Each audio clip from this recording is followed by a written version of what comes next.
Ketua Umum Demokrat AHY, saya pikir ini bukan hanya sekadar sebuah silaturahmi politik, tetapi juga upaya untuk mengonsolidasikan basis koalisi perubahan. Yang kalau misal kita cermati beberapa minggu yang lalu terjadi percepatan yang kemudian menuju ke arah deklarasi. Tentu itu di luar dugaan, karena bagaimanapun juga statement yang disampaikan oleh AHY kemudian dalam waktu 3 hari direspon oleh PKS, dan itu kemudian menjadi momentum yang berpotensi untuk melakukan percepatan. Kalau misal tadi disampaikan berpotensi dilakukan deklarasi menjelang bulan Ramadan, maka kemudian praktis ada sekitar 3 minggu ke depan yang kemudian itu akan membuka semua spekulasi yang kemudian kalau misal kita cermati, bisa saja koalisi perubahan menjadi koalisi yang memiliki infrastruktur politik yang relatif lebih siap dibanding dengan koalisi-koalisi yang lain. Karena misalnya kita cermati KIB, betul Koalisi Indonesia Bersatu mendeklarasikan paling awal, tetapi kemudian per hari ini masih tampak ada kegalauan.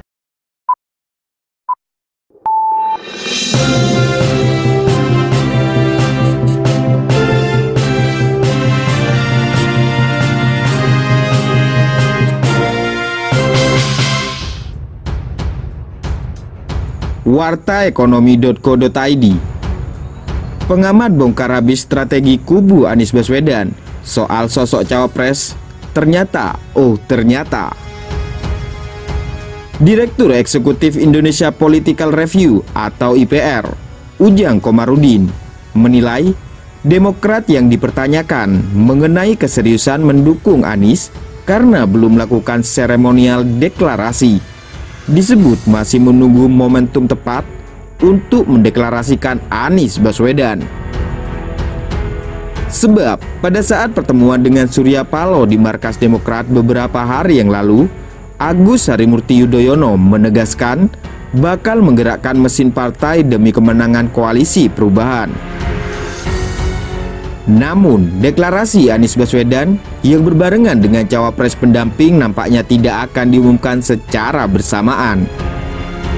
Saya melihatnya bisa jadi cawapresnya dikosongkan dulu agar tidak dibaca oleh lawan. Biar bisa jadi misteri, biar bisa jadi rahasia dulu, biar tidak dibaca langkah-langkah politik koalisi perubahan itu. Jelasnya saat dihubungi wartawan di Jakarta hari Senin 27 Februari 2023. Menurut Ujang, apabila nama cawapres diumumkan bersamaan dengan deklarasi Partai Demokrat terhadap Anies Baswedan, bisa menjadi kelemahan yang dimanfaatkan oleh lawan politik. Terlebih jika nanti Ketua Umum Demokrat Agus Harimurti Yudhoyono yang diumumkan menjadi pendamping Anies. Kalau nama cawapresnya langsung muncul dipaketkan Anies AHY, akan dibully, akan dihabisi juga oleh relawan lawan politik. Kemungkinan besar tidak dulu diumumkan cawapresnya untuk menghindari terbacanya strategi politik koalisi perubahan, ujarnya. Lebih lanjut, dosen Universitas Al-Azhar Indonesia itu menilai bahwa peluang AHY mendampingi Anies Baswedan masih memerlukan perbincangan mendalam dengan PKS sebagai salah satu partai pengusung. Pasalnya, jika pertemuan Ketua Umum Partai Nasdem Surya Paloh dengan AHY di markas Demokrat dijadikan acuan AHY mendampingi Anies, dinilai belum sah karena tidak melibatkan PKS. Pertemuan Surya Paloh dengan AHY waktu lalu belum dengan PKS. Jadi kalau cawapresnya AHY belum mengerucut juga. Kalau sudah 3 partai bertemu, baru ada arah seperti itu.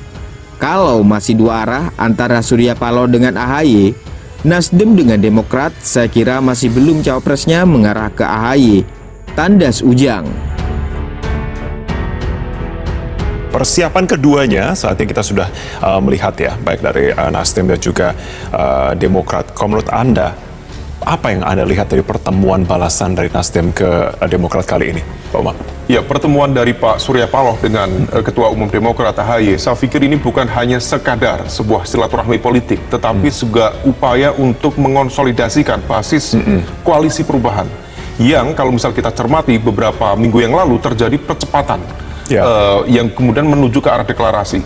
Tentu itu di luar dugaan, karena bagaimanapun juga statement yang disampaikan oleh AHY kemudian dalam waktu 3 hari direspon oleh PKS, dan itu kemudian menjadi momentum yang berpotensi untuk melakukan percepatan. Kalau misal tadi disampaikan berpotensi dilakukan deklarasi menjelang bulan Ramadan, maka kemudian praktis ada sekitar 3 minggu ke depan yang kemudian itu akan membuka semua spekulasi yang kemudian kalau misal kita cermati, bisa saja koalisi perubahan menjadi koalisi yang memiliki infrastruktur politik yang relatif lebih siap dibanding dengan koalisi-koalisi yang lain. Karena misalnya kita cermati KIB, betul Koalisi Indonesia Bersatu mendeklarasikan paling awal, tetapi kemudian per hari ini masih tampak ada kegalauan. Belum clear siapa capres-cawapresnya, dan sepertinya masih tersandera oleh sikap dan keputusan politik dari PDIP itu sendiri. Jadi apa yang terjadi dengan silaturahmi Pak Surya Paloh dengan AHY hari ini, bisa saja itu adalah sebuah upaya untuk penguatan konsolidasi, dan kalau misal nanti dideklarasikan pada sebelum Ramadan, maka kemudian praktis ada waktu 11 bulan. Dan ini secara timeline, Mas Marvin, akan memberikan ruang yang lebih terbuka kepada capres dan juga cawapres yang diusung oleh koalisi perubahan untuk melakukan sosialisasi.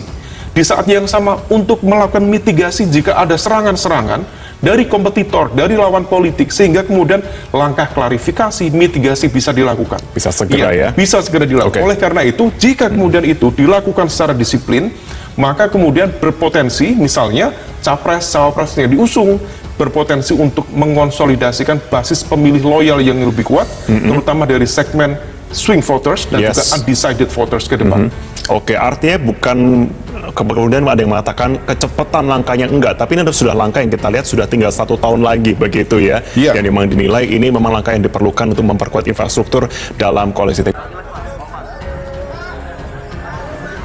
Kami juga ingin selalu meyakini bahwa komunikasi yang terjadi antara 3 parpol, saya ulangi lagi, Nasdem, PKS dan Demokrat, bisa semakin baik dan intensif. Selalu ada kemajuan dan progresnya. Sayang 1000 kali saja. Modal besar untuk melanjutkan pembangunan yang telah dicapai oleh pemerintah pada saat ini. Itu disebabkan tersedianya kondisi yang kondusif atau stabilitas yang kita miliki. Ini modal bagi kita. Ini modal bagi pemerintahan Jokowi dan Maruf. Tentu sebagai anggota koalisi pemerintahan, Nasdem berkomitmen dan menjaga sepenuhnya agar perjalanan daripada seluruh prestasi yang dicapai tidak rusak. Bagaimana menurut pendapat Anda? Silakan berikan komentar terbaik Anda dan saling menanggapi komentar di kolom komentar.